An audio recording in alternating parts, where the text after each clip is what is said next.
আসসালামু আলাইকুম। আচ্ছা, একটু আগে আপনি পশ্চিমাদের কথা বলছিলেন। আমি কনভার্ট হয়েছি বা আপনার ভাষায় রিভার্ট হয়েছি। আহ, মুসলমান হওয়ার আগে ইসলাম সম্পর্কে আমার খুব খারাপ ধারণা ছিল। মানে আমি আমি ইসলামকে ঘৃণা করতাম। এটার কারণ আমি যে মুসলমানদের দেখেছিলাম তারা ভালো ছিল না। আহ, আমি মনে করি আমরা যেভাবে অমুসলিমদের দাওয়ায় যাচ্ছি এটা খুব কঠিন হয়ে যায়। আমি আমার ফ্যামিলির সাথে কথা বলতে পারি না, কারণ আমরা পুরো চিত্রটা যেভাবে তুলে ধরি। আপনি যদি ইসলামের কথা বলেন তাহলে বলবো হ্যাঁ, এটা খুব ভালো একটা ধর্ম, একমাত্র সত্য ধর্ম। কিন্তু সবসময় অন্যের সমালোচনা করাটা কি ঠিক? মানে এভাবে কথা বলাটা ঠিক না। পশ্চিমাদের এত বেশি সমালোচনা করা, আপনি যেসব ধর্ষণের কথা বলছেন, মুসলমান দেশেও সেটা হয়, মধ্যপ্রাচ্যের দেশেও হয়। হয়তো এত বেশি রিপোর্ট সেখানে করা হয় না, কিন্তু এখানেও সেটা হয়। তাহলে পশ্চিমাদের উপর এত আক্রমণ কেন? আহ, এবং আরেকটা ব্যাপার হলো মহিলাদের। আপনি বললেন যে অমুসলিমরা বলে যে ইসলামে মহিলাদেরকে ছোট করে দেখে। কোরআনে অনেক কথা বলা হয়েছে পুরুষ এবং মহিলাদের সম্পর্কে, কিন্তু পুরুষদের সম্পর্কে যেগুলো বলা হয়েছে সেগুলোকে সবাই এড়িয়ে যাচ্ছে। আর মহিলাদের জন্য যা কিছু বলা হচ্ছে সেগুলোকে সবাই খুব কড়াকড়িভাবে দেখছে। আপনি একটু আগে বললেন গুণী স্বামী এবং গুণী স্ত্রীর কথা, কিন্তু আমি যখন বিভিন্ন বই পড়ি সেখানে লেখা থাকে শুধু গুণবতী স্ত্রীর কথা, আর শুধু বলা হচ্ছে মহিলাদের কি কি করা উচিত। এমনটা কেন হচ্ছে? এসব আমরা করি বলেই অনেক অমুসলিমদেরকে বোঝানো কঠিন হয়ে যায়। এখানে উদাহরণ হিসেবে বলি যে আমি শুনেছি যে রাসূলুল্লাহ সাল্লাল্লাহু আলাইহি সাল্লাম তার স্ত্রীদেরকে গৃহস্থালির বিভিন্ন কাজে সাহায্য করতেন। তাহলে আমাদের এই বইগুলো কেন শুধু একথাই বলে যে কিভাবে একজন ভালো স্ত্রী হওয়া যায়? কেন একথা কেউ বলে না যে কিভাবে একজন ভালো স্বামী হওয়া যায়? আসলে কি সব জায়গায় সব কিছুতেই মহিলাদের কথা বলা হচ্ছে। মহিলাদের এটা করা উচিত, ওটা করা উচিত। ইসলাম ধর্ম একথাই বলছে, আর এভাবেই অমুসলিমদের দূরে সরিয়ে দিচ্ছি।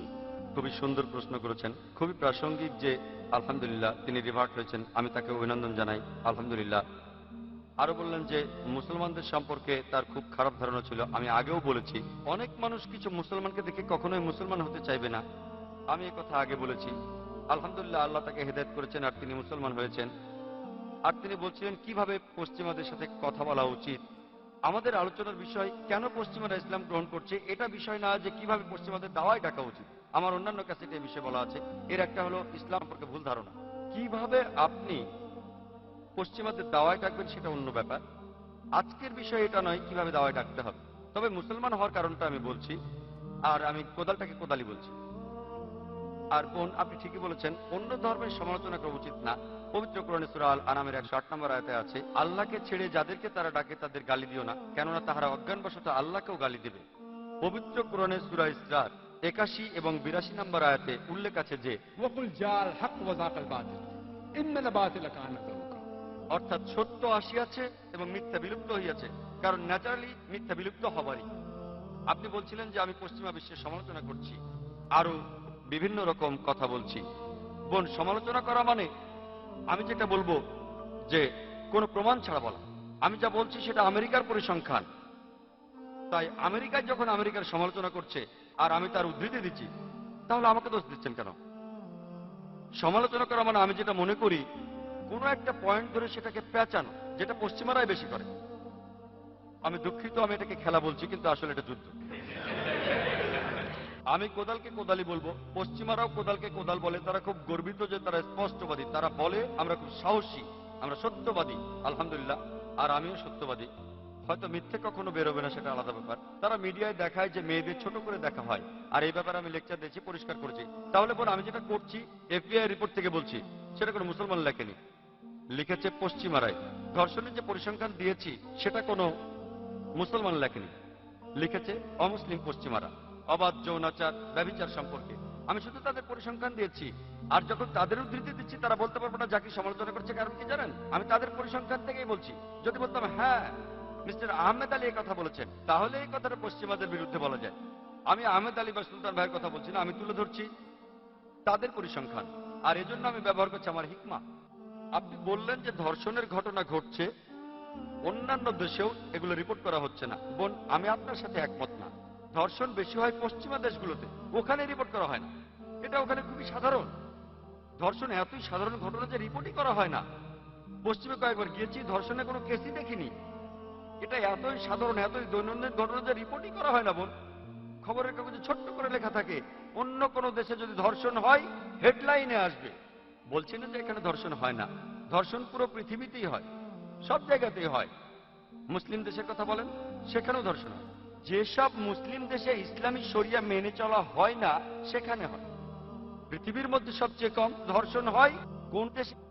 পৃথিবীর মধ্যে সবচেয়ে কম, সেটা হলো সৌদি আরব।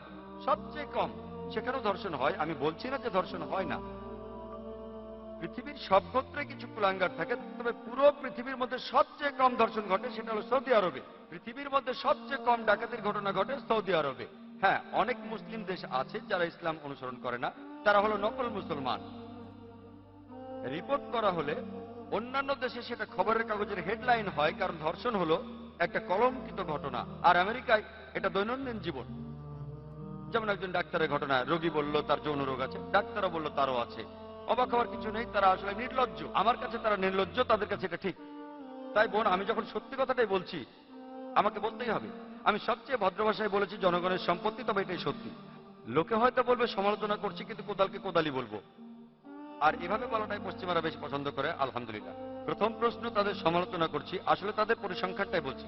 যেমন কোরআন বলছে হিকমার সাথে দাওয়া দিতে। ادعو إلى سبيل ربك بالحكمة والموعظة الحسنة وجادلهم بالتي أحسن। মানুষকে তোমার প্রতিপালকের প্রতি আহ্বান করো হিকমত ও সদুপদেশ দ্বারা, আর তাহাদের সহিত তর্ক করো উত্তম পন্থায়। আমাদের নবী খ্রিস্টানদের উদ্দেশ্যে বলেছেন, ولا تقولوا ثلاثة। কোরআন বলছে যদি কোনো খ্রিস্টানকে বলেন তোমরা শিরক করো না, এসব থামাও, এটা তোমার ভালোর জন্য, খুব ভদ্রভাবেও যদি বলেন, সে অবশ্যই কষ্ট পাবে।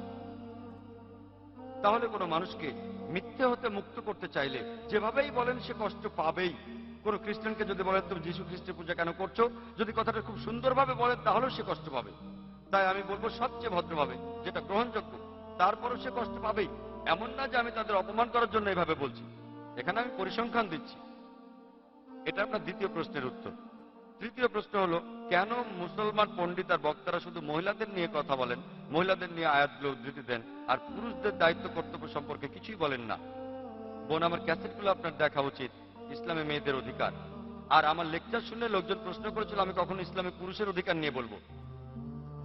এই ক্যাসেটে আমি বলেছি স্ত্রীর সাথে স্বামীর কিরকম ব্যবহার করা উচিত। এমনকি আজকেও যদি আপনি শুনে থাকেন, যখন হিজাব সম্পর্কে বলছিলাম ঠিক আপনার কথাটাই বলেছি।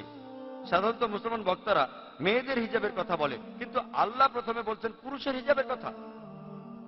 তাই এই মানুষগুলো কেন এমন করছে তাদের জিজ্ঞাসা করুন, আমি সব বলতে পারবো না। আপনি যদি ইসলামের নিরপেক্ষ পথ আলহামদুলিল্লাহ দেখতে চান, আমার ভিডিও ক্যাসেটগুলো দেখতে পারেন। আর সেখানে আপনি দেখবেন যে ইসলামে মেয়েদের অধিকারের মধ্যে আছে কিভাবে একজন স্বামী তার স্ত্রীর সাথে ব্যবহার করবে। এরকম আরো অনেক পুরুষই আমার কথাগুলো পছন্দ করেনি, আর তারা প্রশ্ন করেছিলেন কবে আমি ইসলামে পুরুষের অধিকার নিয়ে কথা বলবো। তাই বোন, আমি আগেও বলেছি আলহামদুলিল্লাহ ইসলাম বিশ্বাস করে সাম্যবাদে পুরুষ আর মহিলার মধ্যে। তবে সাম্যবাদ মানে একই রকম কিছু না। পুরুষ আর মহিলা সমান, কিন্তু তারা একই রকম নয়। আর আমি আমার লেকচারে বলেছি মহিলাদের আধ্যাত্মিক অধিকারের কথা, সামাজিক অধিকার বলেছি, অর্থনৈতিক অধিকারের কথা, আইনগত অধিকার, রাজনৈতিক অধিকার, শিক্ষার অধিকার। আলহামদুলিল্লাহ আমি বোঝাতে চেয়েছি আলহামদুলিল্লাহ ইসলাম বিশ্বাস করে সাম্যবাদ পুরুষ আর নারীর মধ্যে। সাম্যবাদ মানে একই রকম নয়।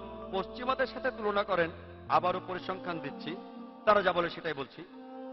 পশ্চিমা বিশ্ব যে মানব সভ্যতার কথা বলে, সেটা ছদ্মবেশে ভেতরে লালন করে একটা শরীরকে শোষণ করা, সম্মানের অবমাননা করা, আর একটি আত্মাকে বঞ্চিত করা। পশ্চিমা সমাজ আসলে মহিলাদের অধিকার দেওয়ার কথা বলে তাদেরকে নামিয়ে দিয়েছে উপপত্নীর স্তরে, রক্ষিতার স্তরে।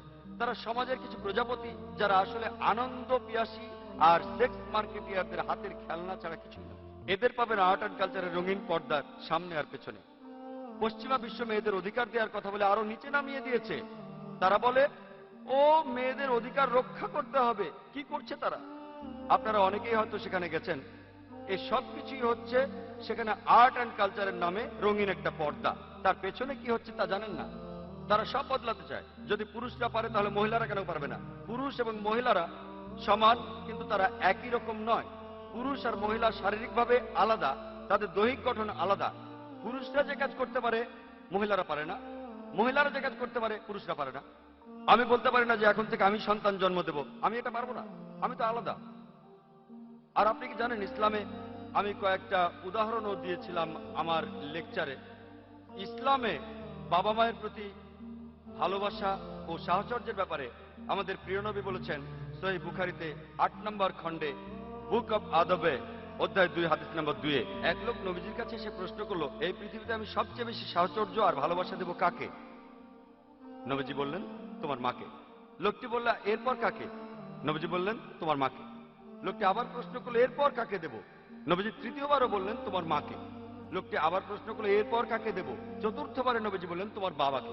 তার মানে 75% ভালোবাসা সাহচর্য, অর্থাৎ 3/4 ভালোবাসা সাহচর্য দাবিদার মা। বাকি 25%, 4 ভাগের 1 ভাগের দাবিদার হলেন বাবা। এক কথায়, মা পাচ্ছেন গোল্ড মেডেল, মা পাচ্ছেন সিলভার মেডেল, মা পাচ্ছেন ব্রোঞ্জ মেডেলটাও। বাবাকে শুধুমাত্র একটা সান্ত্বনা পুরস্কার নিয়ে সন্তুষ্ট থাকতে হচ্ছে। আর এগুলো ইসলাম মানুষকে শেখায়, এগুলোই নবীজি আমাদের শিখিয়েছেন। এখন আমি বলতে পারবো না যে ও মাকে তো এত সম্মান দেওয়া হচ্ছে, তাহলে আমিও সন্তানের জন্ম দেবো, আমি তো পারবো না এটা। তাই পুরুষ আর মহিলা সমান, কিন্তু তারা একই রকম নয়। উদাহরণস্বরূপ ধরুন, একটি ক্লাসে দুজন ছাত্র আছে, এ আর বি। তারা দুজনেই 100-র মধ্যে 80 পেল, দুজনেই ফার্স্ট হলো। কিন্তু যদি কোশ্চেন পেপারটা ভালোভাবে দেখেন, সেখানে 10টা প্রশ্ন ছিল, প্রত্যেকটাতে 10 নম্বর। 1 নম্বর প্রশ্নের উত্তরে যার নাম এ, সে 10-এর মধ্যে 9 পেয়েছে।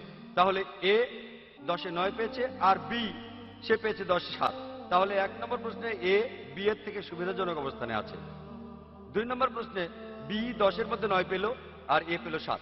2 নম্বর প্রশ্নে বি কিছুটা সুবিধাজনক অবস্থানে আছে। বাকি 8টা প্রশ্নের উত্তরে দুজনেই 10-এ 8 পেল। তাহলে সব মিলিয়ে যদি যোগ করেন, দুজনে 100-তে 80 পেল, দুজনেই সমান। তবে 1 নম্বর প্রশ্নে এ বি এর থেকে একটু ভালো অবস্থানে ছিল, 2 নম্বর প্রশ্নে বি এর থেকে ভালো অবস্থানে ছিল। তাহলে পুরুষ আর মহিলা সমান, কিন্তু তারা এক নয়। ধরুন আমার বাড়িতে ডাকাত আসলো ডাকাতি করতে, আমি কিন্তু বলবো না আমি বিশ্বাস করি মেয়েদের সমান অধিকার, সবার সমান অধিকার। আমি আমার স্ত্রী আর বোনকে বলবো না তোমরা গিয়ে মারামারি করো। আল্লাহ পবিত্র কোরআনে সূরা আল নিসা 34 নম্বর এবং 35 নম্বর আয়াতে বলছেন, আল্লাহ পুরুষকে বেশি শারীরিক শক্তি দিয়েছেন, তাহলে শারীরিক শক্তির দিক থেকে পুরুষ সুবিধাজনক অবস্থানে আছে, তাই সে মহিলাদের রক্ষা করবে। তাহলে শক্তির বেলায় পুরুষ এগিয়ে আছে। আর যে উদাহরণটা দিয়েছিলাম সাহচর্যের কথা বলে, মা বাবার চেয়ে অনেক বেশি সম্মান পাচ্ছেন। তাই কিছু কিছু ব্যাপারে পুরুষ সুবিধাজনক অবস্থানে আছে, আর কিছু কিছু ব্যাপারে মহিলারা সুবিধাজনক অবস্থানে আছে। সব মিলিয়ে পুরুষ আর মহিলা সমান। আর আপনি ঠিক বলেছেন বোন, যে আপনি ইসলামের শিক্ষা গ্রহণ করছেন, আলহামদুলিল্লাহ, খুবই ভালো। অনুসারীদেরকে দিয়ে ইসলামকে বিচার করবেন না। যদি করতে চান, আমাদের প্রিয় নবী মুহাম্মদ সাল্লাল্লাহু আলাইহি সাল্লামের কথা দিয়ে বিচার করুন। তাহলে আপনি যেটা করতে পারেন, বললেন যে স্বামীর কর্তব্য, এর উপর ইসলামে কোনো বই নেই, পুরুষের কি করা উচিত, ইনশাআল্লাহ আপনি রিসার্চ করুন, তারপর আপনি লেকচার দেবেন। আলহামদুলিল্লাহ, ইনশাআল্লাহ আল্লাহ আপনাকে সাহায্য করবেন। আর আপনি অনেক ভালো কাজ করতে পারবেন, কারণ আপনি রিভার্টারকেও লেকচার দিলে বেশি প্রভাব পড়বে, আলহামদুলিল্লাহ। তাহলে বোন, ব্যাপারটা হলো এই, আমি একমত, সব জায়গায় কিছু কুলাঙ্গার থাকে। আমরা যেটা করব, আমরা ভালোগুলো বেছে নেব। আর পৃথিবীতে ভালো মানুষও আছেন, আলহামদুলিল্লাহ, তারা তুলনামূলকভাবে অনেক সৎ। সৎ মানুষগুলোর দৃষ্টান্ত আমরা তুলে ধরবো, এবং তার সর্বশ্রেষ্ঠ উদাহরণ প্রিয় নবী মুহাম্মদ সাল্লাল্লাহু আলাইহি ওয়াসাল্লাম। ইনশাআল্লাহ, যদি নিরপেক্ষ দৃষ্টিতে দেখতে চান, আপনি বললেন যে লোকজন, বক্তারা শুধু বলেন মেয়েদের এটা করা উচিত, ওটা করা উচিত। আমি অনুরোধ করব, আমার ক্যাসেটগুলো দেখলে ইনশাআল্লাহ আপনার ধারণা বদলে যাবে। আশা করি উত্তর পেয়েছি।